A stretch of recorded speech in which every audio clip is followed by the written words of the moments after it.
Hello friends, मेरा नाम है अंकित। जैसा कि आप लोग जानते हैं कि हम लोग यहाँ पे मिनी मॉक टेस्ट देख रहे थे और आज मैं आपके सामने मिनी मॉक टेस्ट नंबर 47 लेकर आया हूँ। इस पार्ट में भी हम लोग 10 क्वेश्चन देखेंगे और जैसा कि आपने 46 पार्ट में भी हमारे 10 क्वेश्चन देखे, इन सभी की जो प्लेलिस्ट है वो मैंने बना दी है। आप जाकर उन वीडियोस को वहाँ पर देख सकते हैं। एक-एक वीडियो मैंने वहाँ पर रखा हुआ है।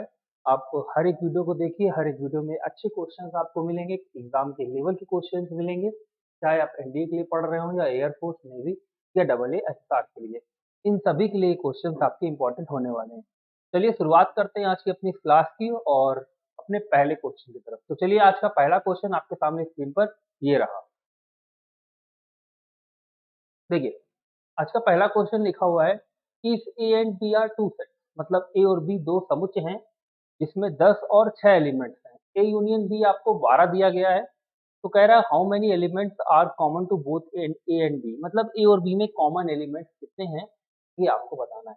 कई तरीकों से आप इसे कर सकते हैं, फॉर्मूले से भी कर सकते हैं, फिगर बना के भी इसे कर सकते हैं। क्वेश्चन नंबर हमारे पास ये आज का फर्स्ट है, ठीक है ना। तो जैसे कि यहाँ पे लिखा हुआ है सेट ए में अवयवों की संख्या 10 है, तो मैं लिख सकता हूँ number of elements in set A is 10, number of elements in set B is 6, मतलब बी में आपके 6 एलिमेंट्स हैं। आपसे कह रहा है दोनों में, यानी कि ए यूनियन बी में ओवरऑल देखा जाए तो नंबर ऑफ एलिमेंट्स 12 है। तो इंटरसेक्शन में कितने एलिमेंट्स हैं ये आपसे पूछा। तो हमारे पास एक फॉर्मूला होता है Na plus Nb minus Na intersection B बराबर Na यूनियन बी। हम इसका यूज कर सकते हैं, ठीक है ना। तो Na की वैल्यू हमें 10 दी गई है, Nb की वैल्यू 6 है, ये हमें पता नहीं है, इसको मैक्स मान लेते हैं, बराबर है 12, ठीक है ना। तो अगर मैं 10, 6, 16 करता हूँ और इस 12 को मैं इधर ले आता हूँ तो x की वैल्यू मुझे यहाँ से 4 मिल जाएगी। इसका मतलब है दोनों जो सेट्स हैं ए और बी, इनमें जो कॉमन एलिमेंट्स हैं वो आपके 4 होंगे। तो इस क्वेश्चन का जो आंसर है वो आंसर बी हो जाएगा, ठीक है ना। सभी को क्लियर होगा। अब चलिए हम लोग चलते हैं अपने नेक्स्ट क्वेश्चन यानी कि क्वेश्चन नंबर सेकंड की तरफ। तो आज के क्वेश्चन नंबर सेकंड आपके सामने स्क्रीन पर ये रहा। चलिए इसे बनाइए। तो क्वेश्चन नंबर सेकंड लिखा हुआ है कि A and B are two sets having n elements in common, then the number of elements common to both A cross B and B cross A, मतलब ए क्रॉस बी और B cross A में कितने elements हों, ठीक है ना। तो बहुत आसान है, दोनों में ही एन एलिमेंट्स हैं। देखिए, आप हमेशा याद रखिए कि अगर किसी सेट ए में एन अवयव है और बी एक सेट है उसमें एम अवयव है, तो ए क्रॉस बी में जो अवयवों की संख्या होती है वो होती है एन इंटू एम। कितनी होती है बेटा? वो होती है आपकी एन इंटू एम। तो अगर यहाँ पे दोनों में ही आपके एन एलिमेंट्स हैं, ए में भी एन एलिमेंट्स हैं, बी में भी एन एलिमेंट्स हैं, तो सिंपल सी बात है कि जो ए क्रॉस बी होगा इसमें अवयवों की संख्या n इंटू एन, यानी कि हम कह सकते हैं एन स्क्वायर हो जाएगा। यही इस क्वेश्चन का आंसर हो जाएगा। तो ये क्वेश्चन नंबर सेकंड था, बिल्कुल आसान था। चलिए नेक्स्ट क्वेश्चन लाइए कंप्यूटर जी। नेक्स्ट क्वेश्चन आपके सामने स्क्रीन पर है, लिखा हुआ है कि A G H R respectively the arithmetic, geometric and harmonic means between two posterior numbers A and B, then A G H R, मतलब आप ये समझिए कि ए और बी कोई दो नंबर्स हैं, ठीक है ना। अगर इनका हम अरिथमेटिक मीन निकालते हैं, तीसरा क्वेश्चन है, अरिथमेटिक मीन को ए से लिखा गया है, तो वो होगा ए प्लस बी बाई टू, ठीक है ना। ज्योमेट्रिक मीन निकालते हैं जी, तो वो होगा under root A B. Harmonic mean निकालते हैं एच, तो वो होगा two A B upon A plus B. हम अगर इनको थोड़ा सा सॉल्व करते हैं तो आप क्या देखोगे कि इस ए प्लस बी की जगह मैं लिख सकता हूँ टू ए, एच बराबर नीचे आ जाएगा आपका टू ए, और ऊपर लिखा है टू, और इसकी जगह मैं लिख सकता हूँ, अगर मैं इधर स्क्वायर कर दूँ तो जी स्क्वायर, ये सी कैंसिल हो जाएगा, तो जी स्क्वायर इज इक्वल टू आ जाएगा ए इंटू एच। यहाँ पे हम ये कह सकते हैं कि ए, डी और एच, ये जो नंबर्स हैं आपके, ये किसमें हैं? ये जीपी में है, गुणोत्तर श्रेणी। क्योंकि अगर तीन नंबर्स गुणोत्तर श्रेणी में होते हैं तो बीच वाले का जो वर्ग होता है वो अन्य दोनों के मल्टीप्लिकेशन के इक्वल होता है। तो यहाँ पर आप देख रहे हैं कि ऐसा है भी, इसलिए हम ये कह सकते हैं कि ए, जी और एच जो होंगे वो आपके जीपी में होंगे, ठीक है ना। तो आंसर बी करेक्ट है। नेक्स्ट क्वेश्चन लाया जाए भाई। यानी कि क्वेश्चन नंबर 4। तो क्वेश्चन नंबर 4 देखिए आपके सामने स्क्रीन पर है। The solution of the differential equation, आपके सामने एक डिफरेंशियल इक्वेशन लिखी है और आपको इसका सॉल्यूशन बताना है। चलिए देखते हैं कैसे हम इस क्वेश्चन को कर सकते हैं। लिखा हुआ है dy upon dx, question number 4 है हमारे पास। dy upon dx plus 1 upon y under root 1 minus x square बराबर 0। हम लोग क्या कर लेते हैं, ऐसे क्वेश्चन में y के साइड कर लेते हैं और x के साइड कर लेते हैं, ठीक है ना। तो जैसे ही मैं ये करूंगा, अगर मैं इसको इधर ले जाता हूँ, dx को इधर ले आता हूँ और y को इधर ले आता हूँ, तो क्वेश्चन हमारा कुछ इस तरीके से बन जाएगा। y into D Y plus D X upon under root 1 minus x square is equal to 0। अब आप दोनों साइड इंटीग्रेट कर दीजिए, तो हो जाएगा वाई स्क्वायर अपॉन 2 और ये फॉर्मूला लिखा हुआ है हमारा साइन इनवर्स एक्स का और इक्वल में आ जाएगा कांस्टेंट। अगर हम दोनों तरफ 2 से मल्टीप्लाई करते हैं, हमें मिल जाता है Y square is equal to Y square plus 2 sine inverse x is equal to 2c। अब देखिए यहाँ पे 2c कभी आपको मिलेगा नहीं, क्योंकि c जो है वो एक कांस्टेंट है। चाहे आप उसे 2c लिख दें, चाहे आप 3c लिख दें, या आप जितना भी लिखा हो कांस्टेंट के साथ मल्टीप्लाई में डायरेक्ट c लिख दें, ठीक है ना। कांस्टेंट को आपको मैच नहीं करना है, आपको मैच करना है वेरिएबल्स को, वो पूरा मैच होना चाहिए। तो ऑप्शन नंबर बी अगर आप देखें तो वाई स्क्वायर है प्लस 2 साइन इनवर्स एक्स है और ये पूरा c। तो आंसर इसका बी करेक्ट हो जाएगा, option number B. Next question लाया जाए भाई। चलिए नेक्स्ट क्वेश्चन आपके सामने स्क्रीन पर आ चुका है कि द वैल्यू ऑफ साइन 1, देखिए 1 के ऊपर c लिखा हुआ है। जो आप अच्छी बुक्स देखेंगे उसमें क्या होता है कि एक पे 0 लिखा होता है ऊपर, जिसे हम लोग 1 डिग्री पढ़ते हैं, और जिसपे लिखा होता है c उसे हम एक रेडियन पढ़ते हैं। देखिए यहाँ पे बोला भी गया है वेयर 1 की पावर c यानी कि एक radian, 1 power c represent 1 radian, एक रेडियन को डिनोट करता है। तो आप सभी को ये पता होना चाहिए कि जो एक रेडियन की वैल्यू होती है, 1 रेडियन की वैल्यू जो होती है वो होती है हमारी 57 डिग्री 16 मिनट और करीब 22 सेकेंड।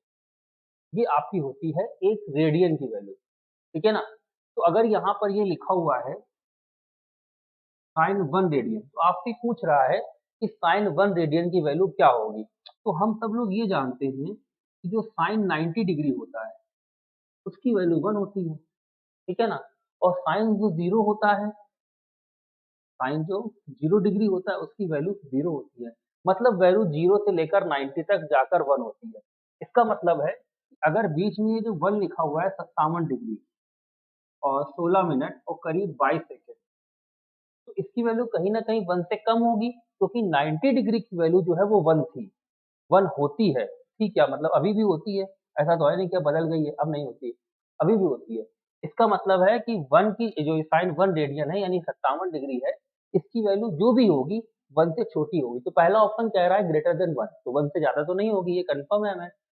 लेस देन 1 ये हो सकता है, कह रहा है इक्वल टू 1, तो इक्वल टू 1 तो 90 की होती है। फिर कह रहा है इक्वल टू पाई बाई 180, नहीं, और y 180 होती नहीं है। अगर होती तो हमें ये पता होता कि इसकी वैल्यू ये होती है, क्योंकि हमने ऐसा कभी पढ़ा ही नहीं है। इसलिए इसकी जो वैल्यू है वो आपकी 1 से कम होगी, ये आपका कंफर्म है। ओके, तो आंसर इसका बी करेक्ट होगा। नेक्स्ट क्वेश्चन आ जाए। नेक्स्ट क्वेश्चन देखिए, क्वेश्चन नंबर आपके सामने 6 लिखा हुआ है कि एक त्रिभुज के शीर्ष 1, 4, 3, 0 और 2, 1 है। तो C से गुजरने वाली माध्यिका की लंबाई क्या है? ये देखिए अच्छा क्वेश्चन है, क्वेश्चन नंबर 6 है और कोऑर्डिनेट ज्योमेट्री से लिया गया है। एक हम ट्रायंगल बना लेते हैं सबसे पहले तरीके से, ठीक है ना। इसे हम नाम दे देते हैं ए, इसे नाम दे देते हैं बी और इसे नाम दे देते हैं सी। इनके कोऑर्डिनेट लिखते हैं, तो इसके कोऑर्डिनेट आपको दिए गए हैं 1, 4, बी के दिए गए हैं 3, 0 और यहाँ के दिए गए हैं 2, 1। कह रहा है सी से गुजरने वाली माध्यिका, देखिए ये माध्यिका है, इसकी लंबाई बतानी है। माध्यिका क्या होती है? किसी त्रिभुज के शीर्ष से उसके सम्मुख भुजा के मिड पॉइंट को, मध्य बिंदु को जो रेखा मिलाती है वही इसकी मीडियन कहलाती है। मतलब ये जहां पर मिड पॉइंट पे मिल रही होगी वही इसकी ये मीडियन है, उसकी लेंथ निकालनी है। तो पहले हम इसके मिड पॉइंट निकाल लेते हैं। मिड पॉइंट क्या होंगे x1 plus x2 by two यानी 1 प्लस 3 बाई टू यानी कि 4 बाई टू यानी 2 और 4 प्लस 0 यानी कि 4 बाई टू, 2,2 आ गया। हमें इनके बीच की डिस्टेंस निकालनी है।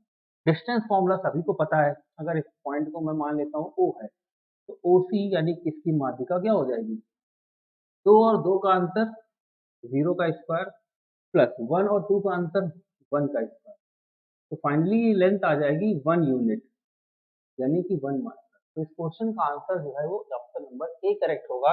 इसके माध्यिका की लंबाई जो होगी वो 1 करेक्ट होगी। ठीक है ना। चलिए नेक्स्ट क्वेश्चन लाइए भाई, क्वेश्चन नंबर 7। ये हमारा क्वेश्चन नंबर 6। क्वेश्चन नंबर 7 कह रहा है कि यदि रेखा 4,3 और 2, यदि 4,3 व 2,3 2, के से गुजरती है, यदि रेखा 4,3 2, के से गुजरती है और ये रेखा y बराबर 2x+3 पर लंब है, तो k का मान क्या होगा। देखिए समझाता हूँ कैसा क्वेश्चन है। ये एक लाइन है, ठीक है ना, और ये जो लाइन है आपकी ये वाली, ये जो लाइन आप देख पा रहे हैं ये वाली, ये ये जो लाइन है आपकी, मैं इसको फिर से खींच देता हूँ। ये जो लाइन, ठीक है ना, इसकी इक्वेशन आपको दी गई है y बराबर 2x+3, ठीक है ना, और ये जो लाइन है इसके पॉइंट दिए गए हैं आपको 4,3 और 2, k। ये लाइन जो है वो इस पॉइंट से गुजरती है और इस पर जाकर वो परपेंडिकुलर है। तो आपसे कह रहा है k की वैल्यू क्या है। तो आप सभी को पता होना चाहिए कि अगर दो लाइन आपस में परपेंडिकुलर हैं तो उनकी स्लोप का जो मल्टीप्लिकेशन होता है वो आपका माइनस होता है ना। ये आप हमेशा याद रखिए।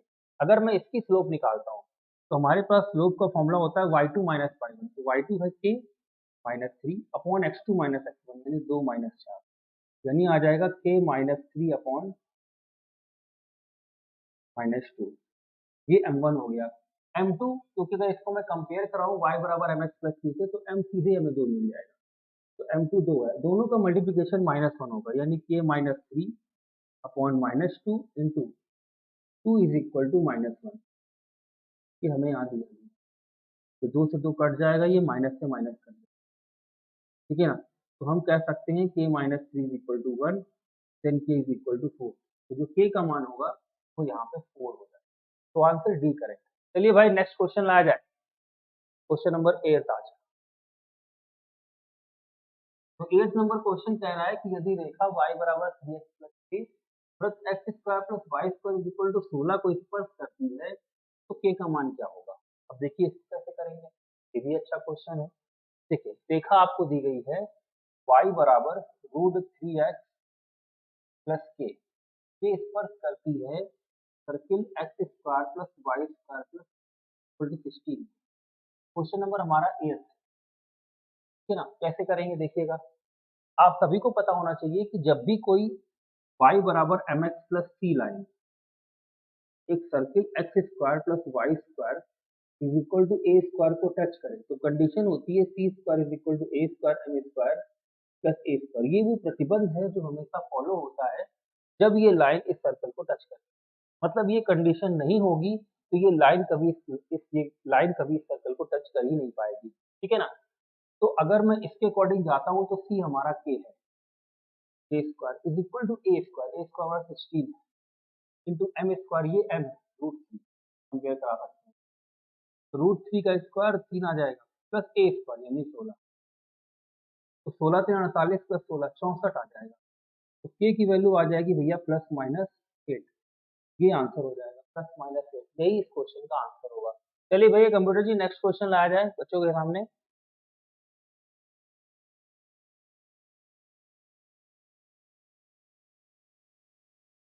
कंप्यूटर जी काफी फास्ट लग रहा है, बहुत ज्यादा जल्दी भाग गए, ठीक है ना। तो हम लोग इस क्वेश्चन को, हाँ पहले ये क्वेश्चन देखना था, ठीक है ना। ये हमारा क्वेश्चन नंबर 9।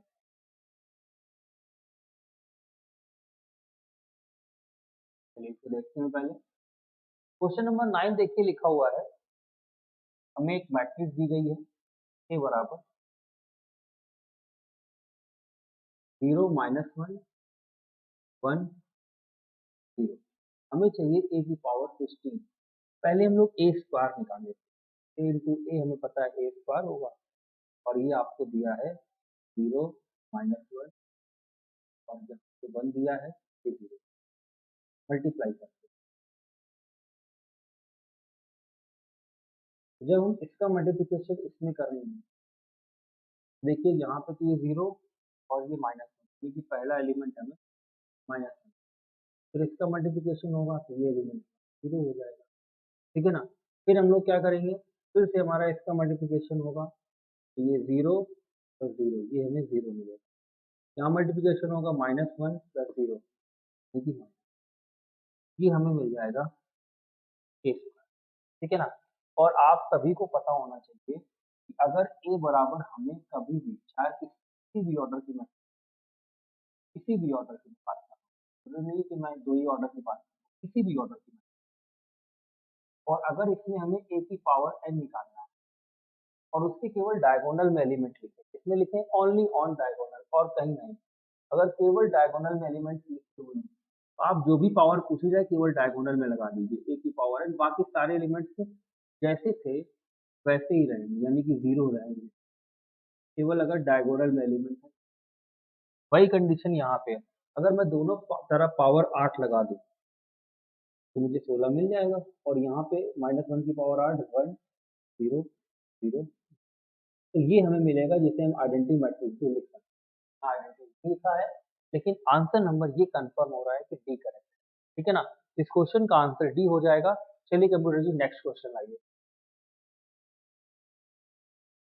नेक्स्ट क्वेश्चन आपके सामने स्क्रीन पर ये रहा कि ओमेगा अगर इकाई का घनमूल है और डेल्टा की वैल्यू हमें एक डिटरमिनेंट में दी गई, तो बताना है कि डेल्टा स्क्वायर क्या होगा, डेल्टा स्क्वायर इक्वल क्या है। चलिए डेल्टा स्क्वायर कैसे निकालेंगे देखते हैं।